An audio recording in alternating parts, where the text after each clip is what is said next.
முருகனின் இரண்டாம் படை வீடான திருச்செந்தூரில் தொடர் விடுமுறையை ஒட்டி ஆயிரக்கணக்கான பக்தர்கள் மற்றும் சுற்றுலா பயணிகள் குவிந்தனர். கடலில் புனித நீராடிய பின் பொது தரிசனம் மற்றும் கட்டண தரிசனத்திற்காக பக்தர்கள் 4 முதல் 5 மணி நேரம் வரை நீண்ட வரிசையில் காத்திருந்து முருகப்பெருமானை தரிசித்தனர். விடுமுறை தினத்தை கொண்டாட குடும்பத்துடன் கடற்கரை மற்றும் கோவில் வளாகத்தில் திரண்ட மக்களால் திருச்செந்தூர் விழாக்கோலம் பூண்டு காணப்பட்டது.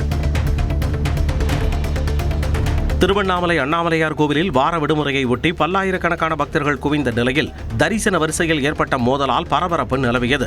சுமார் 7 மணி நேரம் காத்திருந்த ஆந்திர மாநிலத்தைச் சேர்ந்த ஒரு குடும்பத்தினர் VIP தரிசனத்திற்காக சிலரை காவலர்கள் குறுக்கு வழியில் அனுமதித்ததை எதிர்த்து வாக்குவாதத்தில் ஈடுபட்டனர். காவலர்களுடன் ஏற்பட்ட தள்ளுமுள்ளு காரணமாக அந்த பக்தர்கள் கண்ணீருடன் சாமி தரிசனம் செய்துவிட்டு வெளியேறினர்.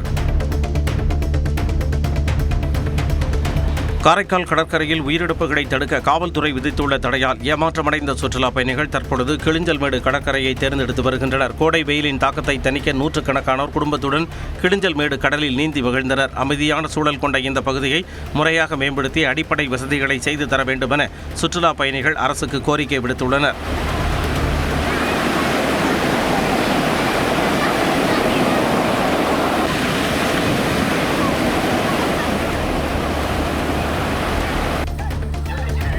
புதுக்கோட்டை மாவட்டம் அறந்தாங்கி அருகே ஈச்சங்குடி அம்பல விநாயகர் திருவேங்கடமுடைய ஐயனார் கோவில் மாசிவக உற்சவ திருவிழாவை முன்னிட்டு மாட்டு வண்டி எல்கை பந்தயம் நடைபெற்றது. பெரிய மாடு, நடுமாடு, பூஞ்சிட்டு மாடு என 3 பிரிவுகளாக நடைபெற்ற போட்டியில் 150க்கும் மேற்பட்ட இரட்டை மாட்டு வண்டிகள் கலந்து கொண்டன. ஒவ்வொரு பிரிவுகளிலும் முதல் 3 இடங்களை பிடித்த மாட்டின் உரிமையாளர்களுக்கு ரொக்க பரிசுகளும் கோப்பைகளும் வழங்கப்பட்டன.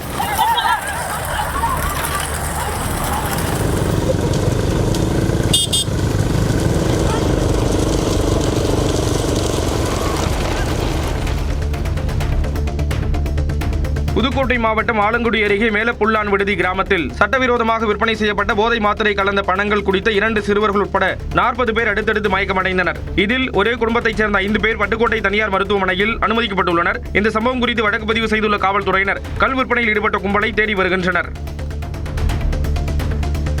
திருவண்ணாமலை மாவட்டம் கலசப்பாக்கம் செய்யாற்றில் பெண்களை பயன்படுத்தி மூட்டை மூட்டையாக மணல் கடத்தப்படும் வினோத சம்பவம் அரங்கேறி வருகிறது. கலசப்பாக்கம் காவல் நிலையத்தில் இருந்து வெறும் 600 மீட்டர் தொலைவிலும் வட்டாட்சியர் அலுவலகத்திற்கு பின்புறமும் இந்த மணல் கொள்ளை பகிரங்கமாக நடைபெறுவது பொதுமக்களிடையே அதிர்ச்சியை ஏற்படுத்தியுள்ளது. உடனடியாக விசாரணை நடத்தி இதற்கு பின்னால் இருப்பவர்களை கைது செய்ய வேண்டும் என சமூக ஆர்வலர்கள் வலியுறுத்தியுள்ளனர். தான் அரசியல்வாதி கிடையாது, சமூக பிரச்சனைக்கு குரல் கொடுப்பவன் என இசையமைப்பாளர் GB பிரகாஷ் தெரிவித்துள்ளார். கோவை பிராட்வே திரையரங்கில் செய்தியாளர்களை சந்தித்த அவர் அனைவரும் கட்டாயம் வாக்களிக்க வேண்டும் என கூறினார். நம்ம ஓட்டிங் பெர்சன்டேஜ் நம்ம எவ்வளவு மேக்ஸிமம் ஜாஸ்தியா பண்றோமோ அது நல்லதுன்னு நான் நினைக்கிறேன். எந்த கட்சி அப்படிலாம் நம்ம பேச வரல. பேசிக்காக ஒருத்தருடைய பொறுப்பு எல்லாருமே ஓட் பண்ணுங்க, நியூ ஓட்டர்ஸ் வாங்க, எல்லாரும் ஓட் பண்ணுங்கன்னு நான் சொல்லுவேன். புதுச்சேரி அதிமுக மாநில இணைச் செயலாளரும் முன்னாள் MLA-வுமான வையாபுரி மணிகண்டன் அக்கட்சியில் இருந்து விலகி முதலமைச்சர் ரங்கசாமி முன்னிலையில் NR காங்கிரஸில் இணைந்தார். முத்தியால்பேட் தொகுதி அதிமுகவுக்கு ஒதுக்கப்படாததாலும் மாநில செயலாளர் அன்பழகனுடன் ஏற்பட்ட மோதலினாலும் இந்த முடிவை எடுத்துள்ளதாக அவர் தெரிவித்துள்ளார். இதனையடுத்து NR காங்கிரஸ் சார்பில் முத்தியால்பேட் தொகுதியில் போட்டியிட அவருக்கு வாய்ப்பு வழங்கப்பட்டுள்ள நிலையில் வையாபுரி மணிகண்டன் இன்று தனது வேட்புமனுவை தாக்கல் செய்யவுள்ளார். நாமக்கல் அருகே நூற்பாலையில் கழிவுநீர் கால்வாயில் வடமாநிலத்தைச் சேர்ந்த 2 ஆண் குழந்தைகள் உயிரிழந்து கிடந்த சம்பவம் அதிர்ச்சியை ஏற்படுத்தியுள்ளது. வெப்படையம்மன் கோவில் பகுதியில் செயல்பட்டு வரும் தேவேந்திரா ஆலையில் ஒடிசாவைச் சேர்ந்த மனோஜ்குமார், பிரதோஷ் ஆகியோர் பணியாற்றி வருகின்றனர். இந்நிலையில் இவர்களது குடும்பங்களைச் சேர்ந்த ரோகன்குமார், ஹரிசங்கர் ஆகிய 2 ஆண் குழந்தைகளும் ஆலையின் கழிவுநீர் கால்வாயில் இறந்து கிடந்துள்ளனர். இச்சம்பவம் தொடர்பாக வெப்படை காவல் நிலைய போலீசார் விசாரணை நடத்தி வருகின்றனர். ரம்ஜான் மற்றும் வார விடுமுறை காரணமாக நெல்லை ரயில் நிலையத்தில் கூட்டம் அலைமோதியது. ரம்ஜான் மற்றும் தொடர் விடுமுறை முடிந்து சென்னை திரும்பும் பயணிகளால் நெல்லை சந்திப்பு ரயில் நிலையத்தில் கூட்டம் அலைமோதியது. முன்பதிவுள்ள அந்தியோதயா எக்ஸ்பிரஸ் ரயிலில் இடம் பிடிப்பதற்காக ஓடும் ரயிலில் பயணிகள் முண்டியடித்து ஏறிய போது தள்ளுமுள்ளு ஏற்பட்டு சிலர் கீழே விழுந்ததால் பரபரப்பு நிலவியது. ரயிலில் இடமில்லாததால் கழிவறை செல்லும் பாதை மற்றும் லக்கேஜ் வைக்கும் இடங்களிலும் அமர்ந்து பொதுமக்கள் ஆபத்தான முறையில் பயணம் மேற்கொண்டனர். திருவாரூர் அருகே கோமால் பகுதியில் உரிய ஆவணங்கள் இன்றி கொண்டுவரப்பட்ட 1,77,550 ரூபாய் மதிப்புள்ள செல்போன்கள் மற்றும் உதிரி பாகங்கள் பறிமுதல் செய்யப்பட்டு கருவூலத்தில் ஒப்படைக்கப்பட்டன. மாவட்டம் முழுவதும் 36 இடங்களில் இத்தகைய கண்காணிப்பு பணிகள்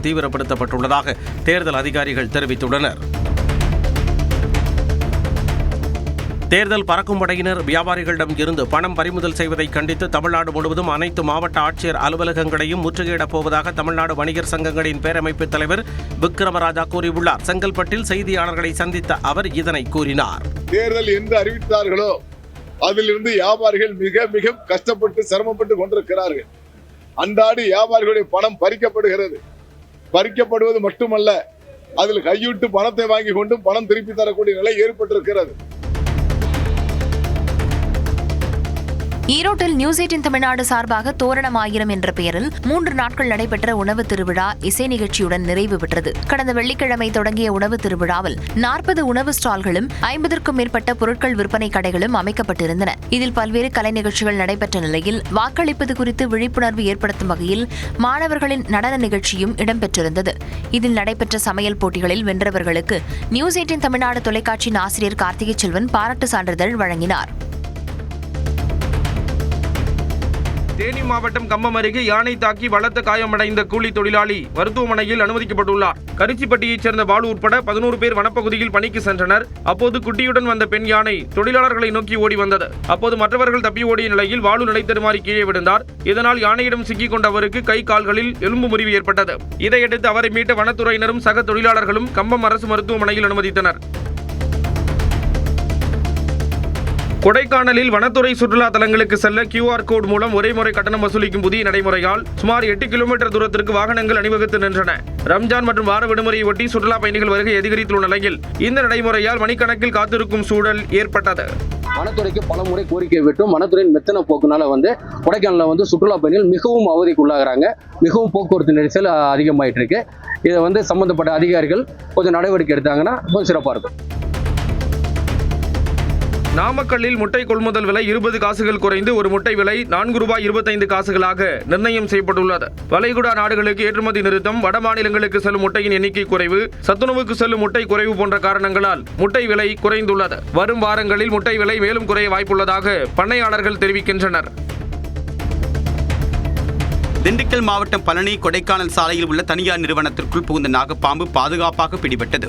5 அடி நீளம் கொண்ட நாகப்பாம்பு கூலிங் சீட் தயாரிக்கக்கூடிய நிறுவனத்திற்குள் புகுந்தது. இதுகுறித்து பாம்பு பிடி வீரர் ராஜா சண்முகத்திற்கு தகவல் தெரிவிக்கப்பட்ட நிலையில் அவர் நீண்ட நேரம் போராடி பாம்பை பிடித்து அடர்ந்த வனப்பகுதிக்குள் விடுவித்தார். நெல்லையில் உலக தண்ணீர் தினத்தை முன்னிட்டு தாமிரபரணி நதியை பாதுகாக்கக்கூடிய வகையில் 5 லட்சம் மீன் குஞ்சுகள் விடப்பட்டன. நெல்லை சமூக மற்றும் இயற்கை பாதுகாப்பு அறக்கட்டளை சார்பில் பாபநாசம், சேரன் மகாதேவி மற்றும் மன்னாரப்பேட்டை உள்ளிட்ட பகுதிகளில் இந்த நிகழ்ச்சி நடைபெற்றது. தன்னார்வலர்கள் மற்றும் அரசு பள்ளி மாணவர்கள் கலந்து கொண்டு லாரிகளில் கொண்டு வரப்பட்ட மீன் குஞ்சுகளை ஆற்றில் விட்டனர். வேலூர் மாவட்டம் காட்பாடி அருகே ஆந்திராவிலிருந்து காரில் கொண்டுவரப்பட்ட 5 லட்சம் ரூபாயை தேர்தல் பறக்கும் படை அதிகாரிகள் பறிமுதல் செய்தனர். பொன்னை பகுதியில் அதிகாரிகள் சோதனையின் போது ஆந்திராவிலிருந்து வந்த காரை சோதனை செய்தனர். அப்போது அதில் உரிய ஆவணங்களின்றி 5 லட்சம் ரூபாய் எடுத்து வந்தது தெரியவந்தது. அவற்றை அதிகாரிகள் பறிமுதல் செய்தனர். இதேபோல சேலம் சங்ககிரி அருகே தனியார் நிதி நிறுவன ஊழியரிடமிருந்து 91,000 ரூபாயை தேர்தல் பறக்கும் படை அதிகாரிகள் பறிமுதல் செய்தனர்.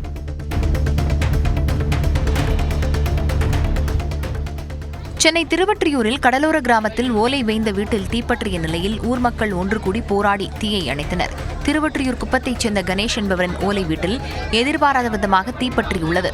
வீட்டில் இருந்த கேஸ் சிலிண்டரை மக்கள் வெளியே தூக்கிச் சென்ற நிலையில் அருகில் இருந்தவர்கள் 1 மணி நேரம் போராடி குடங்கள் மூலம் தண்ணீரை ஊற்றி தீயை அணைத்தனர்.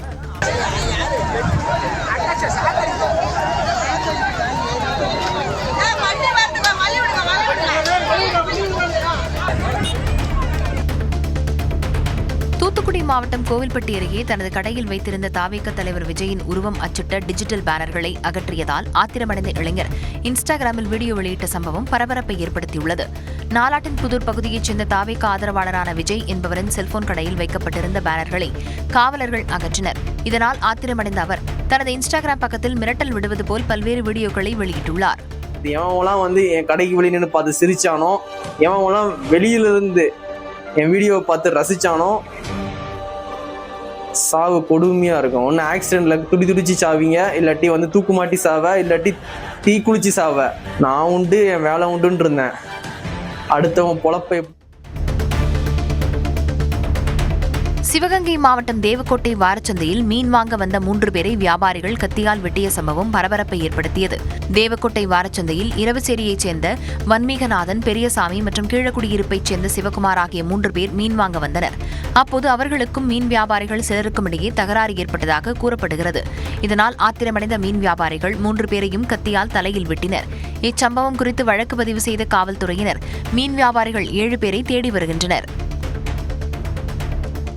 கொடைக்கானலில் பிரதான சாலையில் தனியார் பள்ளி வேன் மீது சொகுசு கார் மோதி விபத்துக்குள்ளானது. திண்டுக்கல் மாவட்டம் கொடைக்கானல் பழனி பிரதான மலைச்சாலையில் தனியார் பள்ளி வேன் மீது சொகுசு வாகனம் மோதிய விபத்தில் பெண் ஒருவர் படுகாயமடைந்தார். பழனி பிரதான மலைச்சாலையில் மேல்பள்ளம் அருகே வந்த தனியார் பள்ளி வேன் மீது வெளிமாநில சொகுசு வாகனம் மோதியது. இந்த விபத்தில் வாகனத்தில் பயணித்த பெண் படுகாயமடைந்தார். இந்த விபத்து காரணமாக பழனி மலைச்சாலையில் 1 மணி நேரமாக கடும் போக்குவரத்து நெரிசல் ஏற்பட்டது.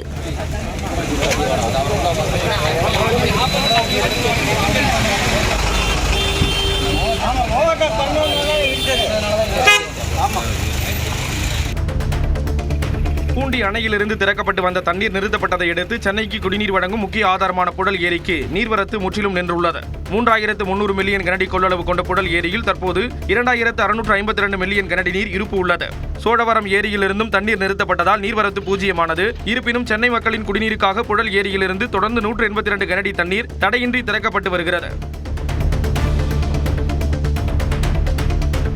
திருச்சியில் தமிழக வெற்றிக் கழகத்தைச் சேர்ந்த மண்டல அமைப்பாளர் உள்ளிட்ட ஏராளமானோர் அக்கட்சியிலிருந்து விலகி அமைச்சர் அன்பில் மகேஷ் முன்னிலையில் திமுகவில் இணைந்தனர். திருச்சி தெற்கு மாவட்ட திமுக அலுவலகத்தில் நடைபெற்ற விழாவில் தாவிக திருச்சி மண்டல அமைப்பாளராக இருந்த பாஷா மற்றும் அவருடன் சேர்ந்து ஏராளமான இளைஞர்கள் திமுகவில் இணைந்தனர். ஓசூர் அருகே சோமநாதபுரம் கிராமத்தில் பொதுவடியை மறித்தவர்கள் மீது வருவாய்த்துறை அதிகாரிகளிடம் புகார் அளித்த விவசாயியின் தோட்டம் பழிவாங்கும் நோக்கில் சேதப்படுத்தப்பட்டுள்ளது. ஏற்கனவே மின்விளக்கு வயர்கள் துண்டிக்கப்பட்ட நிலையில் தற்பொழுது 3 லட்சம் ரூபாய் மதிப்புள்ள பாலிஹவுஸ் பிளாஸ்டிக் கவர்கள் மற்றும் செடிகளை ஒரு கும்பல் அடித்து நொறுக்கி நாசம் செய்துள்ளனர். புகாரின் பேரில் காவல்துறையினர் விசாரணை மேற்கொண்டுள்ளனர்.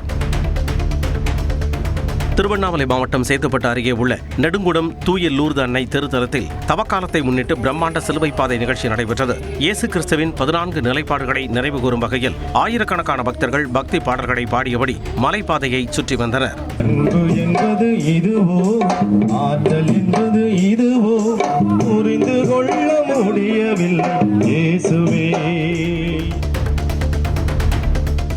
தூத்துக்குடி மாவட்டம் பொட்டலூரணி கிராமத்தை சுற்றி செயல்படும் மீன் கழிவு ஆலைகளை மூட வலியுறுத்தி கிராம மக்கள் ஆர்ப்பாட்டத்தில் ஈடுபட்டனர். கடும் துர்நாற்றம் மற்றும் நிலத்தடி நீர் பாதிப்பு ஏற்படுவதாக கூறி ஏற்கனவே கடந்த நாடாளுமன்ற தேர்தலை புறக்கணித்த நிலையில் தற்பொழுது வரும் சட்டமன்ற தேர்தலையும் முற்றிலுமாக புறக்கணிக்கப் போவதாக மக்கள் அறிவித்துள்ளனர்.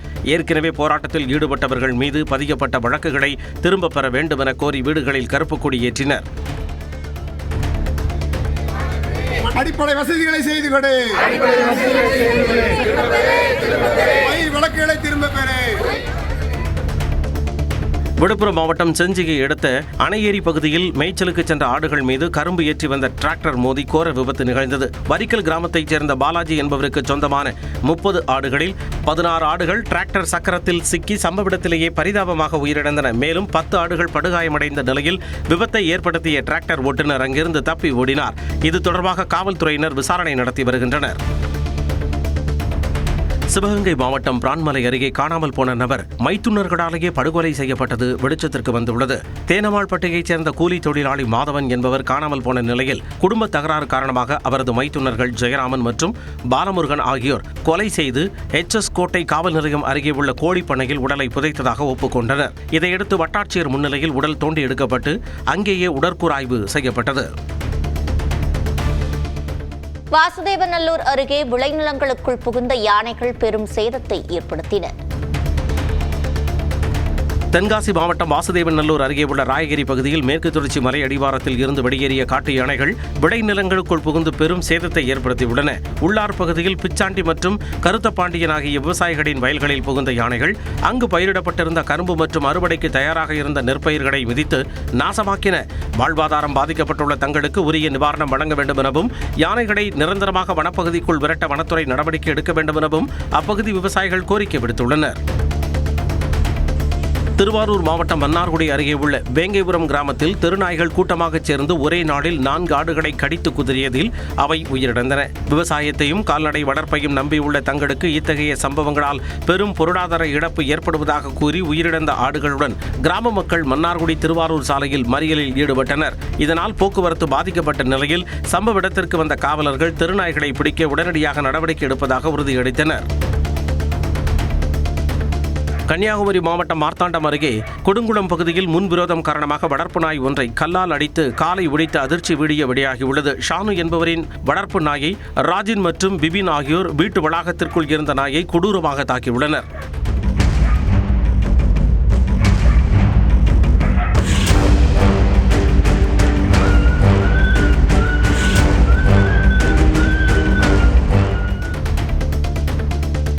தஞ்சாவூர் மாவட்டம் பேராவூர் அணையில் தேர்தல் விதிமுறைகளை கண்காணிக்க சென்ற அதிகாரிகளை பணி செய்ய விடாமல் தடுத்ததாக பாஜக தஞ்சை தெற்கு மாவட்ட பொதுச் செயலாளர் வீரசிங்கம் கைது செய்யப்பட்டுள்ளார். தனியார் திருமண மண்டபத்தில் நடைபெற்ற அக்கட்சி கூட்டத்தை வீடியோ எடுக்க முயன்ற கண்காணிப்பு குழுவினருடன் அவர் வாக்குவாதத்தில் ஈடுபட்டதாக கூறப்படுகிறது. அரசு அலுவலர் ராஜ்குமார் அளித்த புகாரின் பேரில் வழக்கு பதிவு செய்த காவல்துறையினர் வீரசிங்கத்தை கைது செய்தனர். தமிழர்களின் பெருமை உலகம் பேசக்கூடிய அளவில் இருப்பதால் கீழடி அகழ்வாராய்ச்சி அறிக்கையை மத்திய அரசு கிடப்பில் போட்டுவிட்டதாக அமைச்சர் கீதா ஜீவன் கூறினார். தூத்துக்குடியில் நடைபெற்ற பொதுக்கூட்டத்தில் பேசிய அவர் தமிழ்நாட்டிற்கு ஒவ்வொரு விஷயத்தையும் முதலமைச்சர் மு.க. ஸ்டாலின் போராடி பெற்றுக் கொடுத்ததாக கூறினார். தமிழோட பெருமை உலகம் பேசக்கூடிய அளவுக்கு இருக்கிறதுனால கிடப்பில போட்டு வச்சிருக்காங்க. சேலம் மாவட்டம் சங்ககிரி அருகே 14 வயது சிறுமிக்கு பக்கத்து வீட்டுக்காரர் பாலியல் தொல்லை கொடுத்ததாக கூறப்படும் நிலையில் சிறுமி தற்கொலை செய்த சம்பவம் பரபரப்பை ஏற்படுத்தியுள்ளது. 14 வயது சிறுமியை அதே பகுதியைச் சேர்ந்த சதீஷ் என்பவர் பாலியல் வன்கொடுமை செய்ததாக கூறப்படுகிறது. இதுகுறித்து அறிந்த அக்கம் பக்கத்தினர் சதீஷை சரமாரியாக தாக்கிய நிலையில் சிறுமி தனது வீட்டில் தூக்கிட்டு தற்கொலை செய்தார். இச்சம்பவம் குறித்து தேவூர் காவல் நிலைய காவலர்கள் விசாரணை நடத்தி வருகின்றனர். ரஜினிகாந்தே நடித்தாலும் நல்ல கதையம்சம் இருந்தால் மட்டுமே ஒரு படம் வெற்றி பெறும் என ரேஸ் பட போஸ்டர் வெளியீட்டு விழாவில் இயக்குனர் கேந்திரன் தெரிவித்துள்ளார். கோவையில் செய்தியாளர்களை சந்தித்த அவர் நல்ல கதையம்சம் உள்ள படங்களை மட்டுமே ரசிகர்கள் கொண்டாடுவார்கள் என்றார். ரஜினி சாரே நடித்தாலும் கதை உள்ள படம் தான் ஓடும். அதுக்கு எத்தனையோ உதாரணங்கள் இருக்கு. ரஜினி சார் சூப்பர் ஸ்டார், அவருக்கே கதை தேவைப்படுது. கதை இல்லாம படம் எல்லாம் எடுத்து யாரும் ஓட்ட முடியாது. வேணா விளம்பரப்படுத்திக்கலாம். திமுக கூட்டணியில் இருந்து தமிழக வாழ்வுரிமை கட்சி வெளியேறியதை அக்கட்சி தொண்டர்கள் சிவகங்கை மாவட்டத்தில் பட்டாசு வெடித்தும் இனிப்புகள் வழங்கியும் கொண்டாடினர். கடந்த சட்டமன்ற தேர்தலில் திமுக கூட்டணியில் ஒரு இடத்தில் போட்டியிட்டு வெற்றி பெற்ற தமிழக வாழ்வுரிமை கட்சி வரும் தேர்தலில் கூடுதல் இடங்களை கேட்டது. இதற்கு திமுக மறுப்பு தெரிவித்ததை அடுத்து கூட்டணியில் இருந்து விலகுவதாக தமிழக வாழ்வுரிமை கட்சி தலைவர் வேல்முருகன் அறிவித்தார். தமிழர் உரிமை வெல்லட்டும், தமிழர் உரிமை வெல்லட்டும், வெல்லட்டும் வெல்லட்டும், வெல்லட்டும் வெல்லட்டும், தமிழ் ஈழம் வெல்லட்டும், தமிழ் ஈழம் வெல்லட்டும்.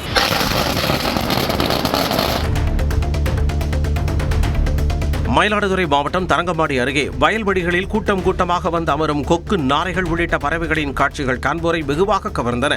கஞ்சான் நகரம் கிராமத்தில் இறை தேடி வரும் கொக்கு மற்றும் நாரைகள் சேற்றில் உள்ள நண்டு, நத்தை, புழு மற்றும் பூச்சிகளை உணவாக உண்கின்றன.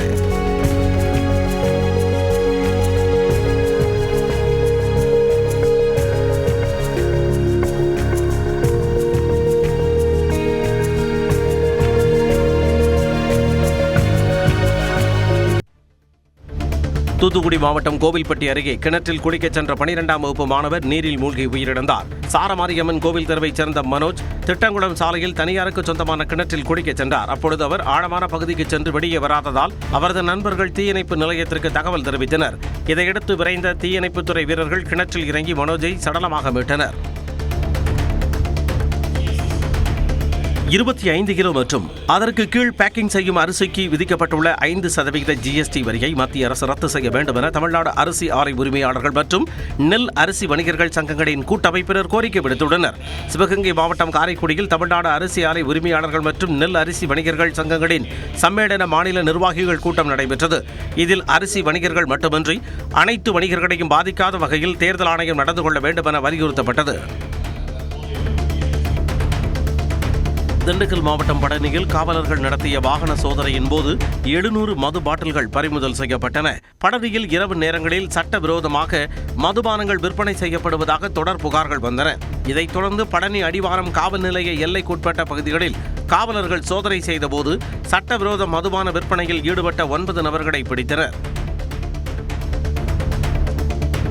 ஈரோடு மாவட்டம் சூரம்பட்டியில் நிதி நிறுவன உரிமையாளர் கத்தியால் குத்தி கொலை செய்யப்பட்டார். ராதாகிருஷ்ணன் வீதியைச் சேர்ந்த உதயகுமாரை அவரது அலுவலகம் அருகே வழிமறித்த இருவர் கத்தியால் குத்தி கொலை செய்துவிட்டு தப்பியோடினர். சம்பவ இடத்திற்கு விரைந்த காவலர்கள் அப்பகுதியில் இருந்த சிசிடிவி காட்சிகளை ஆய்வு செய்து விசாரணை நடத்தி வருகின்றனர். தேர்தல் நடத்தை விதிமுறைகள் அமலில் உள்ள நிலையில் சென்னையில் சனி ஞாயிறு மட்டும் 60 லட்சம் ரூபாய் பறிமுதல் செய்யப்பட்டுள்ளது. தேர்தல் நடத்தை விதிமுறைகள் அமலில் உள்ள நிலையில் சென்னையில் சனி மற்றும் ஞாயிற்றுக்கிழமை ஆகிய 2 நாட்களில் மட்டும் உரிய ஆவணங்கள் என்று எடுத்துச் செல்லப்பட்ட 60,63,000 ரூபாய் ரொக்கம் பறிமுதல் செய்யப்பட்டுள்ளது. சென்னை மாநகராட்சி வெளியிட்டுள்ள அறிக்கையில் 4 லிட்டர் மதுபானம் பறிமுதல் செய்யப்பட்டதாக தெரிவிக்கப்பட்டுள்ளது. இதேபோல 28 கிராம் போதைப் பொருட்களும் பறிமுதல் செய்யப்பட்ட அரசு கருவூலத்தில் ஒப்படைக்கப்பட்டுள்ளதாக கூறப்பட்டுள்ளது. ஆதவ அர்ஜுனா, ஜான் ஆரோக்கியசாமி போன்றவர்கள் தாவேகாவை யாருடனும் கூட்டணி வைக்க விடாமல் தடுத்துவிட்டதாக லட்சிய ஜனநாயக கட்சி தலைவர் ஜோ சார்லஸ் மார்டின் தெரிவித்தார். பழனிமுருகன் கோவிலில் சாமி தரிசனத்திற்கு பிறகு செய்தியாளர்களை சந்தித்த அவர் தாவேகா தனித்து நின்று வாக்கு சதவிகிதத்தை மட்டும் காட்டுவது வீண் செயல் என்றார். சொல்லிட்டு இருக்கிறது தான் குற்றச்சாட்டு என்னன்னா, கண்டிப்பாக அவங்க கூட்டணி யாரும் போக விட மாட்டாங்க. அவங்க அஜெண்டா தனியாக நிற்க வச்சு அவங்கள தோக்கடிக்கணும் தான். ஸோ அதுதான் நடந்துட்டு இருக்கு. சென்னை கோட்டத்திற்கு உட்பட்ட ரயில்கள் மீது கல் வீசினால் சிறை தண்டனை விதிக்கப்படும் என ரயில்வே கோட்டம் எச்சரிக்கை விடுத்துள்ளது. இது தொடர்பாக வெளியிடப்பட்டுள்ள அறிக்கையில் சென்னை ரயில்வே கோட்டத்திற்கு உட்பட்ட பகுதிகளில் ஓடும் ரயில்கள் மீது கல்வீசும் சம்பவங்கள் கண்டறியப்பட்டுள்ளதாகவும் கல்வீச்சு சம்பவங்களால் குழந்தைகள், முதியவர்கள் பாதிக்கப்படுவதாகவும் தெரிவிக்கப்பட்டுள்ளது. மேலும் ரயில்கள் மீது தீங்கு விளைவிக்கும் நோக்கத்துடன் கற்கடை வீசினால் 10 ஆண்டுகள் வரை சிறை அல்லது ஆயுள் தண்டனை விதிக்க வழிவகை செய்யப்படும் என ரயில்வே கோட்டம் எச்சரிக்கை விடுத்துள்ளது. மயிலாடுதுறை மாவட்டம் சீர்காழி அருகே 13 வயது சிறுமிக்கு பாலியல் தொல்லை கொடுத்த அரசு பள்ளி ஆசிரியர் போக்சோ சட்டத்தில் கைது செய்யப்பட்டார். ஊராட்சி ஒன்றிய நடுநிலைப் பள்ளியில் ஆசிரியராக உள்ள 59 வயதான மணிமாறன் சாலையில் சென்ற 13 வயது சிறுமியை வழிமறித்து பாலியல் தொல்லை கொடுத்ததாக கூறப்படுகிறது. இது தொடர்பாக சிறுமியின் பெற்றோர் அளித்த புகாரின் பேரில் விசாரணை நடத்திய காவல்துறையினர் மணிமாறனை கைது செய்து சிறையில் அடைத்தனர். வேலூர் மாவட்டம் குடியாத்தம் அடுத்த கொத்தக்குப்பம் கிராமத்தில் கடந்த 1 வாரமாக மின்மாற்றி பழுது காரணமாக மின் விநியோகம் முற்றிலும் முடங்கியுள்ளது. இதனால் நீர்ப்பாசனமின்றி நெல், தென்னை உள்ளிட்ட பயிர்கள் கருகும் நிலைக்கு தள்ளப்பட்டுள்ளன. பம்ப் செட்டு இருக்கக்கூடிய விவசாய மக்கள் வேலை செய்கிறவங்களுக்கும் குடிக்க தண்ணியும் கிடையாது. மாடுகள், கால்நடைகளுக்கும் தண்ணி இல்லாமல் நாங்கள் ரொம்ப வேதனைப்பட்டு கையில் கணத்திலிருந்து சேர்ந்திட்டு இருக்கோம். சாத்தான்குளத்தில் தந்தை ஜெயராஜ் மற்றும் மகன் பென்னிக்ஸ் கொலை வழக்கில் மதுரை மாவட்ட 1வது கூடுதல் நீதிமன்றம் இன்று தீர்ப்பு வழங்குகிறது. கடந்த 2020ஆம் ஆண்டு காவல் நிலையத்தில் வைத்து தாக்கப்பட்டதில் தந்தை, மகன் ஆகிய இருவரும் உயிரிழந்த சம்பவம் தொடர்பாக ஆய்வாளர் ஸ்ரீதர் உள்ளிட்ட 9 காவலர்கள் மீது சிபிஐ தரப்பில் வழக்கு பதிவு செய்யப்பட்டது. சுமார் 2400க்கும் மேற்பட்ட பக்கங்கள் கொண்ட குற்றப்பத்திரிகை மற்றும் 51 சாட்சிகளிடம் நடத்தப்பட்ட விசாரணையின் அடிப்படையில் நீதிபதி முத்துக்குமரன் இந்த தீர்ப்பை வழங்க உள்ளார். உதகை சட்டமன்ற தொகுதி நாம் தமிழர் கட்சி வேட்பாளர் ரகுபதி பீமன் காரில் இருந்த கட்சி கொடியை அகற்றுவது தொடர்பாக தேர்தல் பறக்கும் படையினருடன் கடும் வாக்குவாதத்தில் ஈடுபட்டார். தேர்தல் ஆணையத்தின் செயலி சரியாக செயல்படாததால் அனுமதி பெற முடியவில்லை என வேட்பாளர் தரப்பில் வாதிடப்பட்ட நிலையில் சுமார் 2 மணி நேர போராட்டத்திற்கு பிறகு அதிகாரிகள் கொடியை அகற்றினர். இதனால் அப்பகுதியில் பெரும் பரபரப்பு நிலவியது. சென்னை செம்மஞ்சேரி அருகே சாலையில் இருந்த மணலில் சறுக்கி விழுந்த நபர் லாரி சக்கரத்தில் சிக்கி பரிதாபமாக உயிரிழந்தார். நூக்கம்பாளையம் சாலையில் இருசக்கர வாகனத்தில் சென்ற பால்ராஜ் என்பவர் மழைநீர் வடிகால் பணிக்காக கொட்டப்பட்டிருந்த மணலில் சறுக்கி நிலை தடுமாறி விழுந்தார். அப்போது பின்னால் வந்த கண்டெய்னர் லாரி சக்கரம் அவர் மீது ஏறியதில் சம்பவ இடத்திலேயே உயிரிழந்தார். பீக் ஹவர்ஸ் நேரத்தில் கனரக வாகனங்களை தடை செய்ய கோரியும் சிதிலமடைந்த சாலைகளை சீரமைக்க கோரியும் பொதுமக்கள் மறியலில் ஈடுபட்டனர்.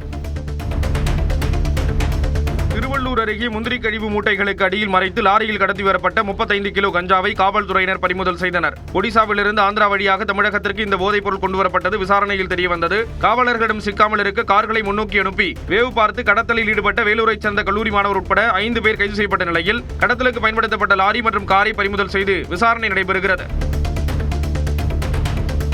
கோவையில் எந்த தொகுதியில் போட்டியிடலாம் என்பது குறித்து தனது ஆதரவாளர்களுடன் பாஜக முன்னாள் மாநில தலைவர் அண்ணாமலை ஆலோசனையில் ஈடுபட்டார். எதிர்வரும் சட்டமன்ற தேர்தலில் கோவை மாவட்டத்தில் ஏதேனும் ஒரு தொகுதியில் அண்ணாமலை போட்டியிடுவார் என எதிர்பார்க்கப்படுகிறது. சிங்காநல்லூர் அல்லது பல்லடம் தொகுதியில் அண்ணாமலை போட்டியிடலாம் என கூறப்படும் நிலையில் எந்த தொகுதியில் வெற்றி வாய்ப்பு அதிகம் என்பது குறித்து அவர் தனது ஆதரவாளர்களுடன் ஆலோசனையில் ஈடுபட்டார்.